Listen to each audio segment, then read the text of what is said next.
Every coach says they want their team to finish strong, but what does that actually look like in high school basketball? And what kind of steps can you take as a coach to actually work on the things that need to be worked on so that your team actually can finish strong? And that's what we're going to be talking about in today's episode. So if that sounds good to you, then let's go ahead and dive right in.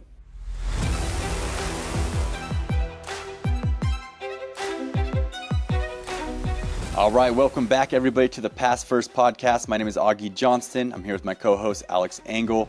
We are two varsity basketball coaches here in California, and today we're talking about the fourth quarter. I mean, so many times you can do all this work and play such a good 3 quarters, and it's tied up going into the fourth, and then you either blow it open and win, or the other team blows it open and you lose, right? Or I guess you could come down to a nail biter. But so Alex, why do you think it is that so many teams can be so solid for 3 quarters straight and then just kind of struggle in the fourth? I think there's a mix of things that tie into this. I think one is kind of the age-old basic thing probably every coach harps on is just conditioning. I think teams get tired at the end of the game. You know, when you're tired, you're less likely to perform all those little details that help you win games, to be a little bit more lazy on defense, you know, to fall asleep on offense, to forget what you're doing, and just all those little details. And so I think conditioning plays a part. I think some of it is just players still figuring out how to stay calm and collected as the game gets closer, because as the game's getting closer and closer to the end, there's that natural kind of anxiety that builds up is, okay, I got every play really matters, you know, and I know coaches are always telling our teams every play matters all game, but at the end of the game, everything is magnified, right? And so I think that builds a part of it as well. And then I think the last part is just that a lot of teams don't really practice those scenarios enough. And so they go into a scenario and, you know, they're down 2 or up 2 with a couple minutes left, and if they haven't really practiced it before, they don't really know what to do. And so they make mistakes because they're like, well, I caught the ball and I'm kind of open with 1:30 left, and fire off a 3-pointer that's not really a great shot when they really should have just ran the shot clock down more, you know? So I think it's a mix of those 3 things are the main things I would say. Okay, let's drill down a little deeper into some of those things. Then the first thing is kind of probably comes to mind to everybody is fatigue, right? You're not in condition, you're not in great shape, and in the fourth quarter, your team always seems to be dragging a little bit or one step behind. And for me, I will say that I do believe that is true. I mean, if you have a player that's played the whole game, they're going to be in the fourth quarter, there's going to be a little bit of an edge that's been taken off. They're a little bit tired, I would say. But at the same time, I wouldn't justify that fully because the games are kind of short, and these guys are, for the most part, you know, these players are in pretty good enough shape to play 30 minutes, right? To play 30 minutes in a game. So what is it about the fatigue, would you say, that makes it actually a difference maker for these players? I think, again, just like even though you're in great shape, and you know, there are players that can go wire to wire and not need a sub. I think most kids are in pretty good shape, but I think there's a difference between that and like elite level shape, where it's not just that you're able to finish the game and you can still play, but you're mentally focused the entire time. I think there's a separator there. You know, when you're really tired at the end of a game, even if you're able to do all your normal actions, like, okay, maybe you know how to run your offense, you still know how to run your defense, you might not be doing it quite as well as you were the first couple minutes. And what I would point to this a lot of the times is you'll see a team, or even just both teams, right out of the gate, and the ball go up, and both teams are just like back and forth, back and forth, back and forth, and it's high flying, and you're like, holy crap, like they're really moving. And then as soon as you get to like the middle to end of that first quarter, all of a sudden the pace kind of starts to slow a little bit, right? Like they still may be getting up and down, but as the game progresses, pace slows down, that aggressiveness slows down, because it is hard to maintain that 100% for 32 minutes, you know? So I think just eventually you wear down, and even if you feel like you're in, you know, again, pretty good spot, pretty good shape, you're not quite where you were at the beginning of the game, and so you're more prone to mental mistakes and physical mistakes, where it's just like that little extra effort you're not willing to give. And I don't even know if it's something that we realize, but it's something that kind of subconsciously you're just like, not, your body's not moving the same way. It's not reacting as quickly as it used to. Yeah, no, I agree with that. I think the main thing you said there too was the mental mistakes that happen when you are fatigued. So let's dive a little bit deeper into that part, because I do fully believe that that's what happens when you do start to get tired. I mean, you might be kind of tired, right? But it's not really affecting your game. You're not really one step behind because you're going to grind it out and you're going to sprint when that ball is loose. You're going to go for it, right? And it's like, it's not, the tiredness to me doesn't affect you, although I will agree that you could be maybe a step short. But I do think that the decision-making part gets affected big time. And that's what's so important, I think, in the fourth quarter, right, is taking care of the ball, right? Like you said, everything matters in the fourth quarter. And so And so, yeah, I think a lot of teams do fall apart in the fourth quarter because of fatigue, because of the decision making. That's the part that goes first for me. Do you have any examples, or can you think of anything where you've seen that happen? Yeah, where it's the decision making that lost you the game because of fatigue? I've had games in the past where we're up, we get up by like 10 or 12, and then let's say the other team is playing kind of a trapping defense or something where they're making you move and you're constantly on the run. And all of a sudden, we start just settling for that first touch that we get to take a three. And now you jack up 10 threes in a row and you're already a little tired. And then you also happen to hit a cold spot and you go 0 for 10. And all of a sudden, that 10 or 12 point lead disappears. And that to me is the mental mistake of the fatigue, I guess I should say, where instead of saying, okay, yes, we're technically open, but we're not making them work on defense. We're also not getting the best look every time down. I'm just going to take the easy one because I'm a little bit tired. And if I hit it and we go up 20, then maybe the game's over, you know. But I think I think that's an example that I've seen personally. You know, I'm sure I could find some game where we made some other major mistake on a single play and lost the game. But I've had that happen a few times where we've gotten up and all of a sudden we just start settling. And I do think that comes into, again, that's a fatigue factor on the mental side. Yeah, and I agree. And I was going to talk about the same exact example, right? There's so many games I can think of where the other team presses the whole game. It's one of those trap types of defenses, and we're okay, right? We scouted it, we're prepared for it. The game starts, we're moving the ball, everything's good, and then we're going into the fourth quarter, and you know, maybe we're down by 4, or maybe we're up by 4, but then all of a sudden, boom, we're down by 15 because it's just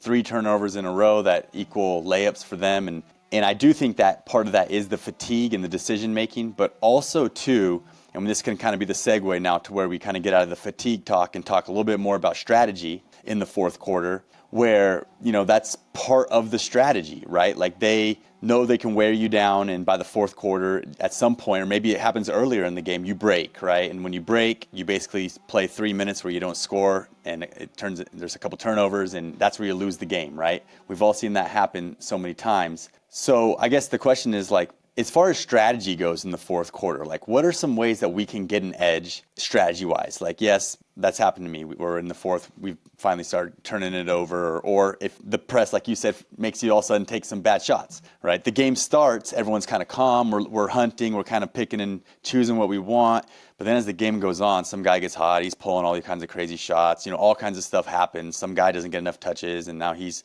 taking a bad shot or whatever. But back to the question, what are some ways, strategy-wise, not related to fatigue, that we can get an edge as coaches in the fourth? Are you talking, just to clarify here, are you talking about like once we're in the game already, or just even in preparation as well? Yeah, I would say either or, in preparation or when you're in the game and it's fourth quarter and you call a timeout and you're saying, you know, how are we the team that breaks it open and wins this game right now, and not the other way around, strategy-wise? I think one thing in the game, and I think this kind of ties into your preparation, is really drilling in the basics, right? Like when you call a timeout, like trying to bring them back to their basics and their fundamentals as far as team concepts go, making sure they know those little details of being in help side, of being patient, all those things that we hopefully drill into them. That's why I think it's so important to have set principles, you know? So if you got to call a timeout and you've got to calm them down and say, okay, what are our basics here? What are our principles? You know, what do we really want to focus on that we've spent so much time, whether it's, you know, our help side defense or moving the ball on offense and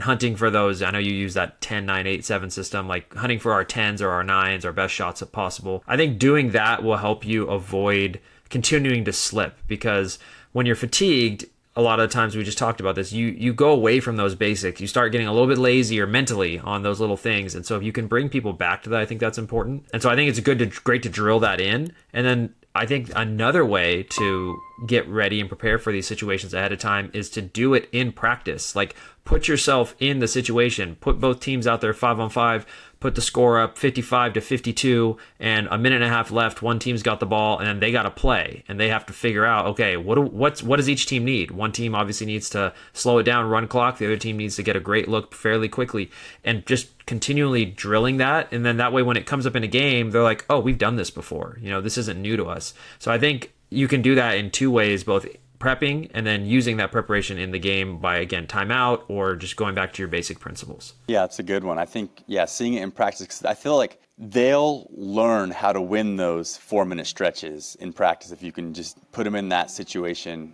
often, that's great, because then they can kind of see what does it take as far as shot selection, right? Because that, to me, that's the big one. Like if fourth quarter comes down to it, like you can't turn it over, right? There's no dumb turnovers where throughout the game there's probably, a fast break where you try to thread the needle or whatever. But in the fourth quarter, it's like, nah, you don't risk those passes. Like, the reward's not there right now because you turn that over and they get a layup and they're up 6, it's game over. So the players need to learn how to take care of the ball a little bit more in certain situations, fourth quarter. They need to, I guess, figure out how not to foul and stuff like that too, right? You can't put them on the line. That's, in bonus in the fourth quarter or whatever. And for me, like, as far as strategy goes, I'm thinking while you're talking and stuff, there's a few things I've seen. And was an overtime game against Rigetti many years ago at this point, but we went to overtime and all of a sudden, I never saw it on film. They come out and they're just in the 3-2, right? So they don't play any zone. We don't see it. They come out just in the overtime, 3-2.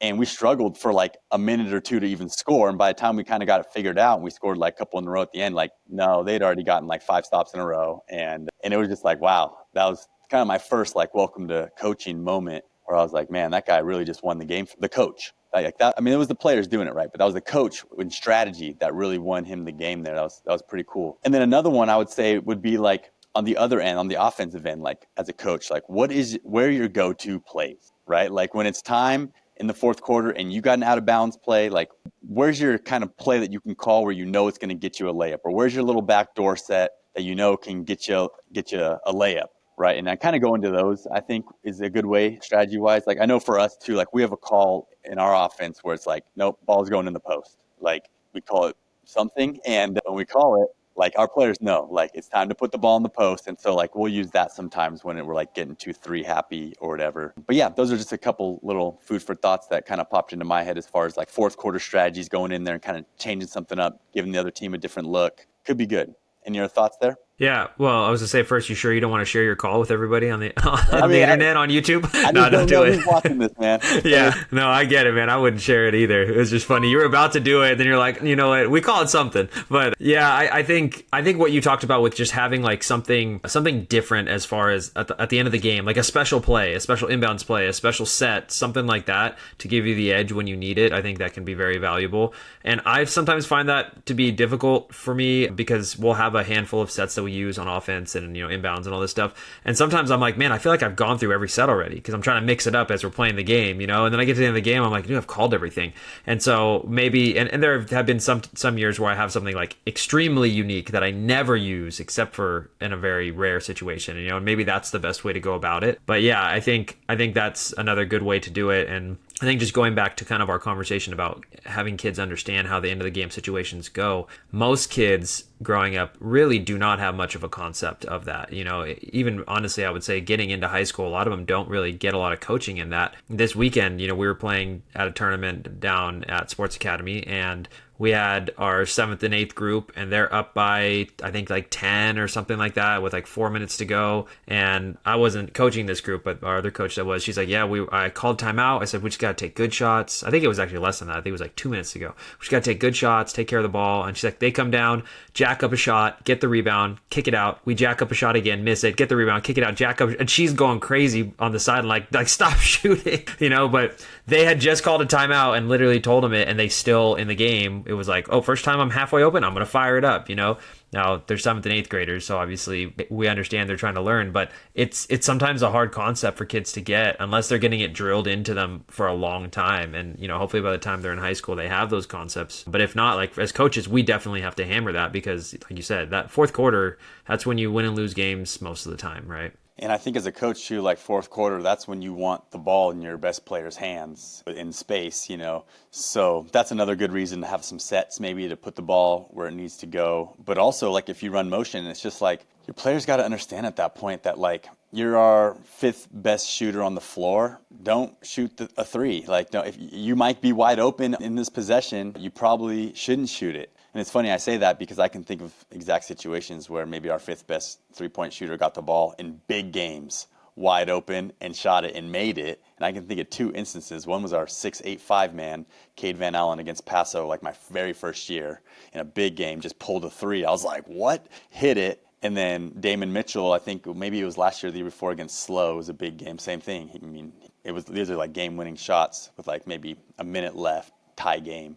So I don't know what the right answer is, but when you explain to me kind of how the 8th grade game went, where they get offensive rebound, kick it out, they're wide open, they jack it up. I do believe that even though you are wide open, like you got to value, it's called value in the basketball, right? Like we just did all this, we got the offensive rebound, oh, we missed again, oh, we got it again. Like it's okay to like just bounce it all the way out, set it up, calm it down, call a set, or just get some really good spacing, and it's time for an action, to get out of neutral, get into an advantage. So yeah, I mean, I don't know. Like I can think of our CIF game last year, we shot 43s and 22s, and there was definitely possessions where we get an offensive rebound, kick it out, wide open three, miss. Offensive rebound, kick it out, wide open three, miss. And yeah, we were just cold. So I don't know. I don't know the answer. I think if it's a great shooter, they should probably shoot it if they're open, right? Even if, especially fourth quarter. I mean, that's my belief. I kind of am a big fan of the three-pointer, but that's not everybody's philosophy at all. So. Yeah, I think too it depends on time and score, right? Like if you're down a minute or two left in the game and you're up 6 and you miss a shot and you get the offensive rebound, now the 30 seconds off the clock that you could burn is more valuable than hitting another 3, most likely. So I think that's where it's time, score, possession. You got to be looking at that as well. No, that's a great point right there. Yeah, that's just like that's tough to understand. Yeah, but definitely if the clock's ticking down, run that clock out. Okay, so let's say, what are some of the 3 most important things, like going into fourth quarter? We already talked about fatigue, so give me one thing what we can do to help solve the fatigue issue. What's one thing that we can do to help solve any of the other issues that we talked about? Yeah, I mean, the fatigue issue, we'll start there. I think number one is you got to get them into shape early in the season, right? Like, yes, players will work themselves into shape, and that helps. But I think getting them into shape early, really like running them in a way, and there's lots of different debates on this. I think people have started to maybe move a little bit farther away from just running the hell out of people on the baseline or on the track and trying to make drills that are still basketball related, but also running them so they're getting something out of it, which I do like, because I don't want to say I hate, but it sucks when you're like, oh, I got to dedicate like 30 to 45 minutes of my practice just running and we're not even touching a basketball. Like that doesn't feel as valuable as if we can do something with the ball in their hands. Now I'm not saying I never have them run a suicide or anything like that. Like we do, but it's just not as heavy as I remember when I was growing up, and it was like, all right, we're going to the track for an hour, and it's like, okay, well, we could be playing basketball right now for an hour, So I think there's a balance, but I do like drills that get them up and down and that. So either way, however you want to do it, get them in shape.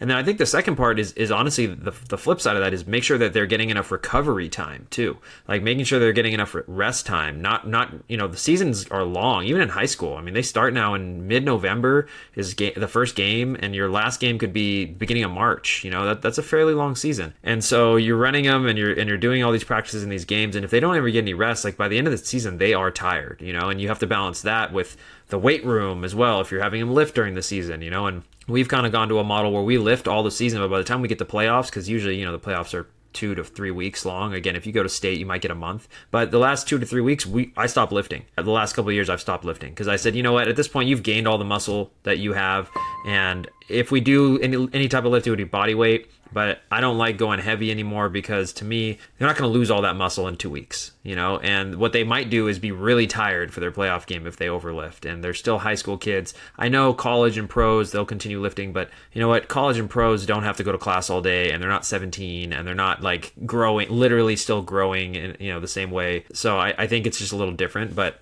those are some things that I would do as far as the conditioning front. I don't know if there's anything else that you can think of. I really like the thing about recovery, though, because I think that can cause them to be fatigued in the fourth. And that's a huge one for me, because I've been in that situation as a player when I was playing in Europe, that for a couple teams, we were working out so much, I would go into the games. I would be so tired just in warm-ups for the games. And yeah, I think that's a huge thing for in season. So that was a good one. But yeah, I would say definitely like having a plan for the fourth quarter, and maybe even like practicing that, like I said, the 3-2. Like, what if you told your team, hey, I want to practice, this 3-2. We won't use it a ton, but we're going to throw it in some fourth quarters, because it can be a huge changer, right? And if going into the fourth quarter tie game and you come out in a zone that the other team hasn't seen all year, and they try to run some zone offense that they haven't really practiced, and that can be a huge thing. So I like that a lot. And then on the other side of that, it's just like, offensively, yeah, preparing where, okay, these are a few things that we're going to kind of keep secret maybe for a little bit, or just save for fourth quarter stuff. That's hard to do, because if the play works, you want to use it,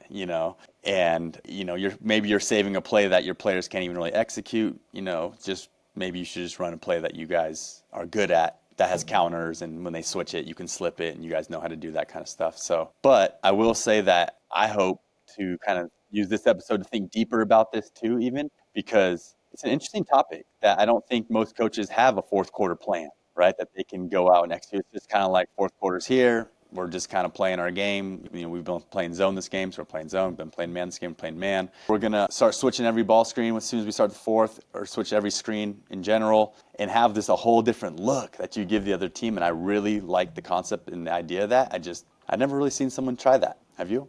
No, not what should I say, like not something they do all the time. I've seen a team switch it up. It's not a system. It's like, oh, they're beating us on this, so now we got to switch it, but it's not something that I've seen anyone regularly do. So it is an interesting concept, and I think it could be effective if you're good at what you're doing and you're able to be good in both defenses or offenses or whatever it is that you're changing up. It can be effective because if a team gets used to something for 3 quarters and then all of a sudden you completely switch it up, but you're still good at it, then it can be really confusing. And I know some of the hardest teams that I've played against, even if they weren't super talented, they were teams that could like constantly switch in and out of different defenses, and so you never could get comfortable, and the offense is constantly trying to figure out like, what are they in? Are they in a man? Are they in a zone? Are they in a 1-3-1? Like, what are they in? So I think there's something to what you were saying. Yeah, and I do like that thought of that too, of switching defenses and stuff, something that we don't do enough of at all, but some of our opponents do. And, I just wonder, what do you want, you only got so much time. So it's like, do you have 5 different defenses that you're kind of mediocre at, or do you have just 1 or 2 defenses that you're really, really good at? And that's what we've been kind of leaning on mostly. But, we got a good group of veteran returners, so maybe it's time to, use our time to work on, a diamond press or something like that. So some good ideas. Any other final thoughts about winning in the fourth quarter? Yeah, I think the last thing I was going to say was when you were talking about how can we improve their ability to stay calm at the end of games and to like read the situations, and basically what we're talking about is improving their basketball IQ. I think film breakdown can be a great way to help them at the end of the game, and just specifically emphasizing the fourth quarter. I don't know what it looks for you, but we watch film on all our opponents as long as we can get film on them, and then we do watch on ourselves, but I find we watch less on ourselves than I would like to because we're always getting ready for the next team, and I think a lot of coaches are probably in a similar boat. So if you can't watch a whole game of yourself, maybe just grabbing the fourth quarter and being like, what did we do in the fourth? And then you focus on that and your team gets to see that. And usually, like you said, that's the most crucial point of the game anyways. And so there's a lot of learning that can come in that very, short 8 minutes span, and that might be a way to still improve your IQ but not waste so much time that you don't get to continually scout the teams you're about to play as well. Because I know, with high school coaches, I mean, I would say almost any level, but especially with high school coaches, time is a premium. You don't have all day just to sit around and film and do this and coach, and they have school for 8 hours, and you can't practice for 4 hours every day with film and weights and practice. They're not going to be able to handle that. At least I don't think so. I think it'll become overwhelming at some point. So finding that balance is hard, but I think that might be a way to do it. Grab a snippet of it, and that way you can still get what you want out of the fourth quarter. Yeah, that's a great one. Just watch the fourth quarter. That's kind of the tip there. And I like that because that's when you mentioned the fatigue, right? And that's when they're not sitting in help side because they're being lazy, or they're not in deny, or that's when they're making the mistakes. And to be honest, man, it seems like now that I think about it, like when we watch film of ourselves, and we're the same, we don't watch it ourselves enough. We watch Scout mostly, but we normally watch the first quarter, if anything, like we're watching from the beginning, and it's hyped and it's fun to watch. And then like you said, that fourth quarter, people start to, make mistakes and the fatigue kicks in. So, all right, great tips there, Coach. Thank you so much. If you guys are watching this on YouTube, please hit subscribe. Hope you guys are liking these episodes that we're bringing to you, and also leave a comment. Let us know what other kind of stuff you'd like us to talk about and give our opinions on. We are kind of experimenting all the time here with our own high school team. So thank you guys so much for watching, and we will see you guys in the next episode.